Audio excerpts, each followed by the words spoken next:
Olá, bem-vindos ao nosso encontro aqui na Jornada Internacional do Direito, para falar sobre liderança e cultura organizacional nos escritórios de advocacia.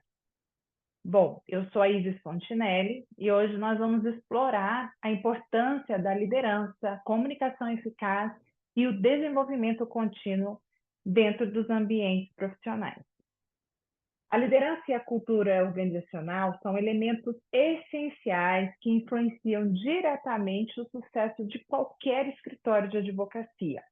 Uma liderança forte não é só aquela que direciona a equipe, mas também molda a cultura organizacional, promovendo um ambiente de trabalho mais positivo e também produtivo. Vamos mergulhar nesses conceitos e entender como podemos aplicá-lo em nosso dia a dia profissional. Para isso, eu vou compartilhar com vocês agora uma apresentação. Vamos lá. Vamos compartilhar. Ok. Aqui. Vamos lá. Bom, então,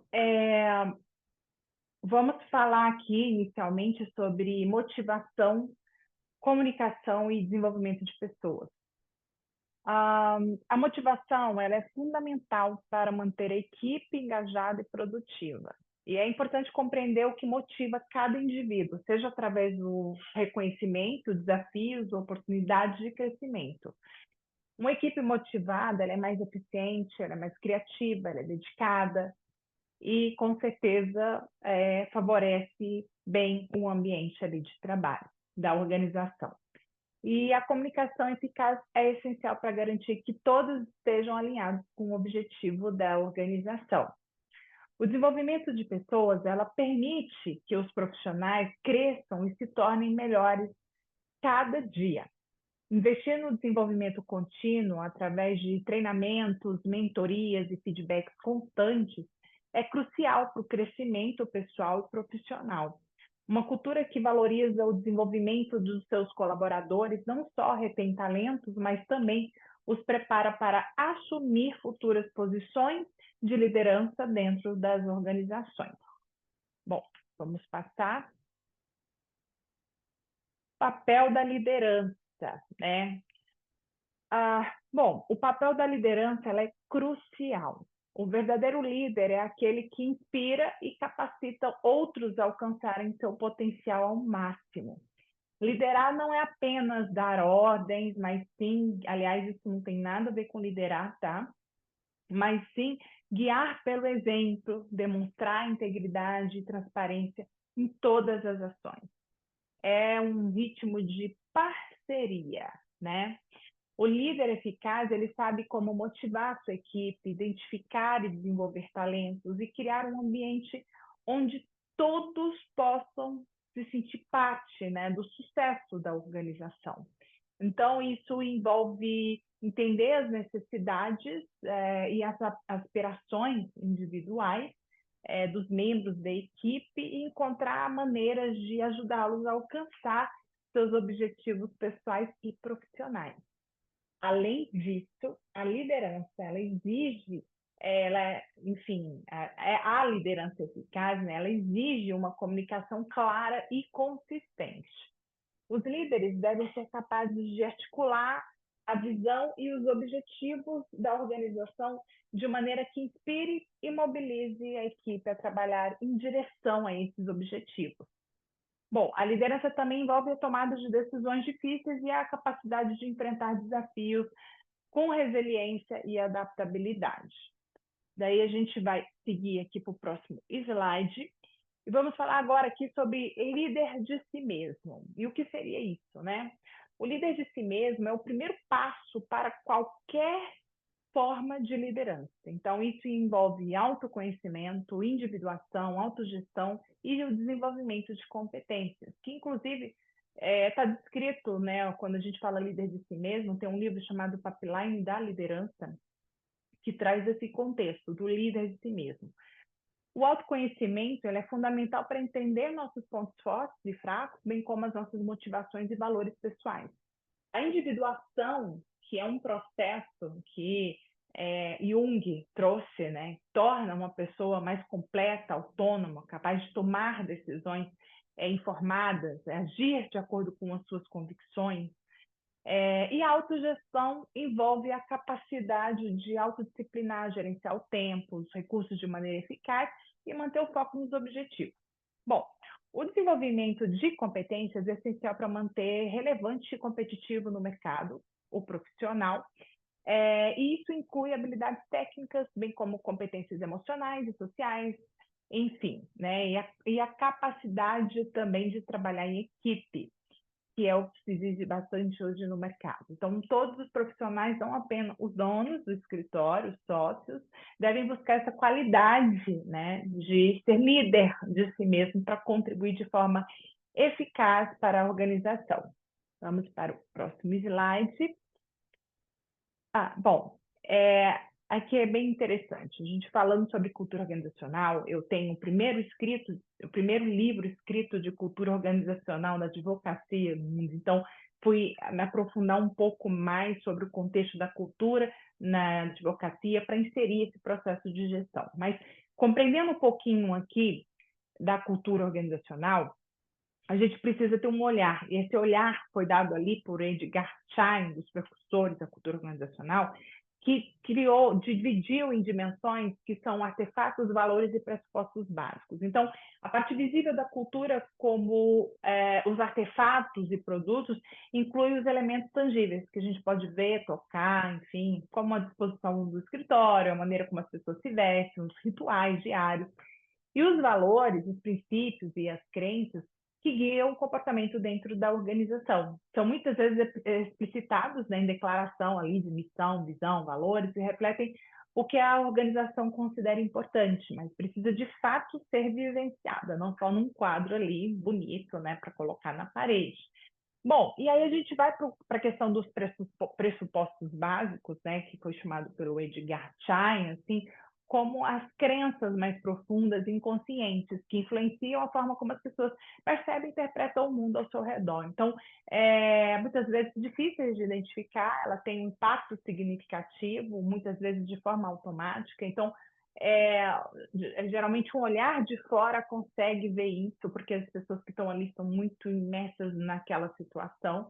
Então, nesse papel entra o consultor, eu trabalho nessa parte de consultoria organizacional para compreender e analisar essa cultura, para que ela seja adequada ali depois das estratégias, implementações, para que de fato aconteça, né? Como diz o Peter Drucker, a estratégia, a cultura organizacional como estratégia no café da manhã. Então, as duas precisam estar muito adequadas. Então, compreender esses níveis de cultura ajuda a criar um ambiente de trabalho mais coeso, alinhado aos objetivos estratégicos.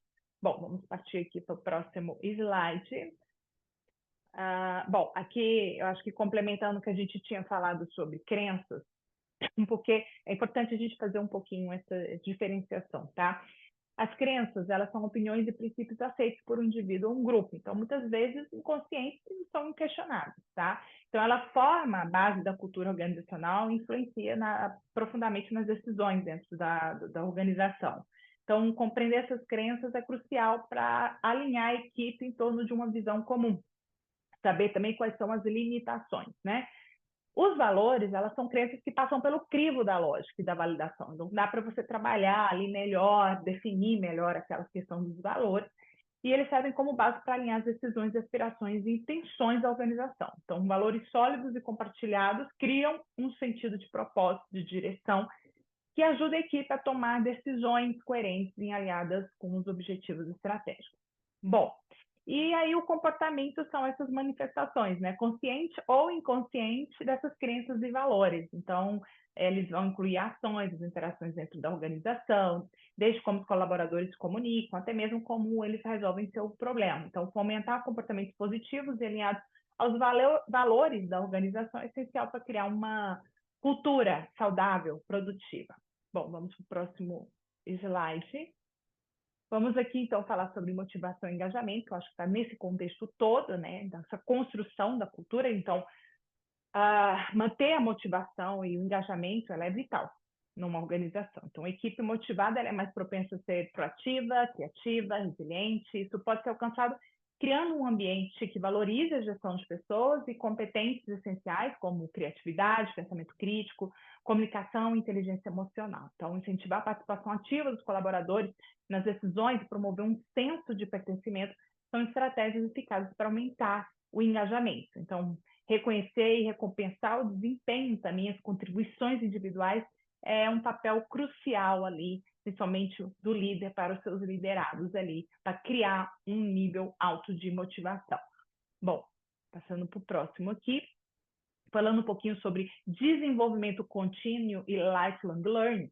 O desenvolvimento contínuo e o conceito, né, de lifelong learning são essenciais para o crescimento profissional. Então, em um mundo em constante mudança, a capacidade de aprender e se adaptar, ela é fundamental para o sucesso. Então, incentivar a aprendizagem contínua dentro da organização garante que os profissionais estejam sempre atualizados e prontos para enfrentar novos desafios. Eu, enquanto professora na FGV, eu dou uma disciplina, uma oficina, né, que se chama Lifelong Learning, que hoje é uma disciplina indispensável antes dos cursos, dos MBAs, exatamente para mostrar para os alunos como que eles podem pegar aquele conhecimento e aplicá-los na prática, né, que a gente chama realmente do aprendizagem, onde você vai colocar aquilo ali no seu dia a dia, na prática, enfim. E a continuidade, né? Não é só naquele momento ali, mas como é que você deve buscar aprofundar em conceitos, aprofundar naquilo ali, em outros parâmetros que não sejam só ali na sala de aula, mas buscar eventos, palestras, aplicar isso nas organizações, ele tem esse sentido aí do lifelong learning. Então, oferecer oportunidades assim, de desenvolvimento, como treinamento, workshops, acesso a recursos educacionais, demonstra ali da organização uma vontade de crescimento dos colaboradores, e essa abordagem não só melhora a performance individual, mas fortalece também a competitividade da organização como um todo. Bom, passando aqui para o próximo, cultura de valorização de gestão de pessoas e competências essenciais. Então, isso aqui é super importante que a gente fale um pouquinho de competências, né? Como é que as competências elas podem ajudar nesse sentido, em todo esse processo. Então, uma cultura de valorização, né, das pessoas coloca o colaborador no centro das estratégias organizacionais. Então, isso melhora o ambiente de trabalho, aumenta a satisfação e desempenho dos colaboradores. Então, a valorização ela se manifesta através do reconhecimento, oportunidades de desenvolver aqueles colaboradores e a criação de um ambiente inclusivo e diverso, tá? Então, trazendo algumas competências aqui essenciais, né, hoje falado muito no Fórum Econômico Mundial, levando para o contexto das organizações, a criatividade, por exemplo, é essencial para a inovação e soluções de problemas. Então, incentivar a criatividade envolve promover um ambiente que encoraja a experimentação e o compartilhamento de ideias, né, sem medo de falhar. Então, workshops e treinamentos específicos, eles podem estimular a imaginação e o pensamento inovador. Então, a criatividade é o primeiro passo para liberar a questão quando a gente fala de inovação, né? Criar criatividade, mas ação virando inovação. Então, hoje se fala muito, vamos inovar, mas antes precisa se passar por um processo criativo, e esse processo criativo envolve diversas camadas. Nós somos totalmente criativos, mas ao longo do tempo nós vamos sendo minados na nossa criatividade por várias situações que nos limitam, né? Então, não é que a gente com a idade vai avançando, a gente vai perdendo criatividade, não é isso. Nós somos altamente criativos. Só que as limitações que nos são impostas no dia a dia, né, não pode isso, aquilo outro, a gente vai diminuindo. E hoje o mercado exige que você seja mais criativo para gerar inovação. Bom, e um dos passos para que a gente possa melhorar esse lado criativo é liberar também a questão do pensamento crítico. Então, o pensamento crítico, né, ele é a habilidade de analisar fatos e tomar decisões bem informadas. A gente precisa estar aberto, a mente mais aberta. E estar com a mente mais aberta é ouvir os diversos e questionar. Então, isso inclui incentivar, né, essa competência específica, inclui treinamentos, debates, então as pessoas precisam trazer esses debates mais saudáveis, né? As oportunidades para praticar análise crítica em situações reais, trazer assuntos que estão aí em voga e precisam ser debatidos, né? Aquela coisa de não se fala isso, não se fala aquilo outro, precisa ser debatido, precisa se falar sobre isso, que todo o contexto da organização ela forma, né, ela tá num contexto maior de um país, ela está num contexto maior de uma globalização, então muitos assuntos precisam ser trazidos à tona, mas com discussão saudável. E o pensamento crítico ele vai gerar isso, né? Então questionar, ouvir. Bom, e aí nisso tudo é importante a gente falar aqui de uma competência essencial nesse processo, que é a inteligência emocional. Então, a inteligência emocional ela vai ajudar muito nesse ouvir, né, o diverso, nesse debater. Então, ela é a capacidade de gerenciar as emoções, entender a todos, né, todos os outros, entender como que eu posso lidar com as pessoas, cada um com o seu jeito diferente de ser, suas personalidades, enfim. Então, desenvolver essa habilidade inclui autoconsciência, autocontrole e principalmente a empatia, que tanto se fala aí, né? Não é se colocar no lugar do outro, que é muito difícil colocar no lugar do outro, porque o outro tem toda a sua complexidade de história, mas é você respeitar a história do outro, não achar e não diminuir ou julgar a história do outro, né? Então, isso é empatia. Então, treinamentos específicos em um ambiente seguro para expressar as emoções ali também. As pessoas são emoções, não tem como eu dividir as pessoas. Olha, é o seguinte, você aqui, antigamente falava muito isso, né? Vamos dividir o profissional com o pessoal. É muito difícil, e isso é complexo. Então, as organizações hoje precisam lidar com esse lado também pessoal e emocional em conjunto.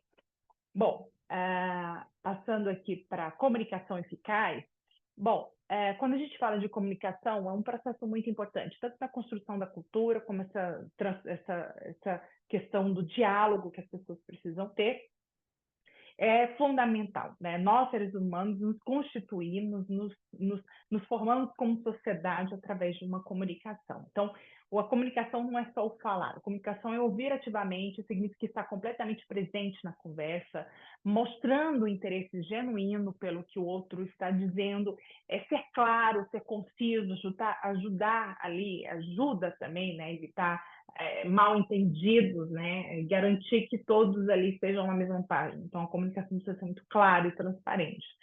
E trazendo mais uma vez o contexto da empatia, a empatia na comunicação, ela permite construir relacionamentos de confiança e de respeito. Então, quando os líderes se comunicam de forma empática, eles demonstram que valorizam e entendem as perspectivas dos seus colaboradores, o que promove um ambiente de trabalho mais harmonioso e colaborativo. Bom, só trazendo aqui em último, isso é um framework que eu trago nas minhas consultorias, que é esse método IFC, que traz todo esse contexto para gerar implementação. Geralmente as pessoas começam através da estratégia, criam uma estratégia e vão para a implementação. Nesse contexto aqui, eu trago todo um processo de construção de alinhamento de propósito, de alinhamento de valores, para depois chegar na estratégia. Por que isso? Porque todo esse alinhamento de propósito, alinhamento de valores, vai naquela base de entender a cultura organizacional.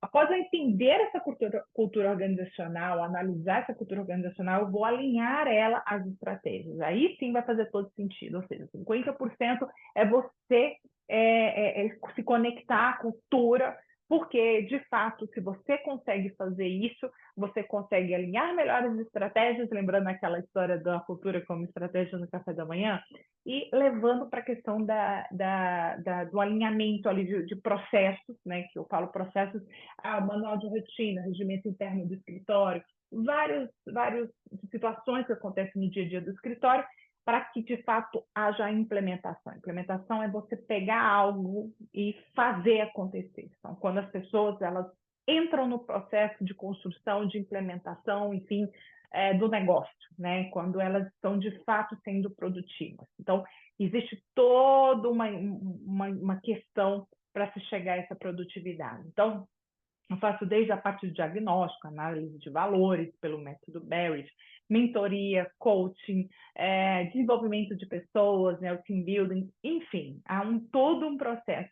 E aí eu posso resumir de que é trabalhar com as pessoas. Não dá para você implementar, trazer coisas e não estar conectado às pessoas o tempo todo nesse processo, para que a coisa realmente aconteça e vire. Então, é uma metodologia que eu criei e isso tem sido realmente muito bom hoje, para que, de fato, os escritórios, as pessoas, elas fomentem aquilo ali, né? Mas é isso, eu queria deixar esse recado, tá? O meu, hoje, assim, eu acredito muito nessa conexão dos valores que a organização pode trazer, que é a força vital de uma organização. Então, eles criam a cultura que determina, né, os valores, cria essa cultura que determina o comportamento dos colaboradores e a maneira como a organização vai se relacionar com seus stakeholders, ou seja, todo o ecossistema. Então, isso é muito importante. Quem falou isso foi o Richard Barrett, um autor também, criou ferramentas voltadas para bases, focado em valores para a cultura organizacional. Hoje eu também trabalho algumas frentes de cultura organizacional na tese do meu doutorado, que é exatamente para trazer ferramentas que vão ajudar a analisar, né, esse contexto todo. Sou uma estudiosa, pesquisadora e consultora organizacional nessa área. Se fala muito de cultura, mas o de fato você implementar, entender como conectar todos esses pontos é um trabalho realmente assim muito minucioso. Bom, e aí eu queria deixar aqui os meus contatos, tá? Você pode falar comigo através do isis@isisfontinelli.com.br, meu e-mail. No meu site, para você conhecer um pouquinho mais do meu trabalho, é www.isisfontinelli.com.br. No Instagram você vai me achar por @isispfontenelle. E no LinkedIn você vai me achar lá por Isis Fontinelli. É um prazer estar aqui. Estou muito feliz por poder ter participado e contribuído, né, para um evento, assim, como palestrante e também como curadora. Um evento grandioso feito pelo amigo Fabiano Machado e toda a sua equipe maravilhosa, onde o intuito é ajudar também, né, por toda a situação que está acontecendo no Rio Grande do Sul. E é isso. Eu agradeço a você ter estado aqui comigo, é, aprendendo, conhecendo um pouco mais sobre esse universo da cultura organizacional. Muito obrigada e até a próxima.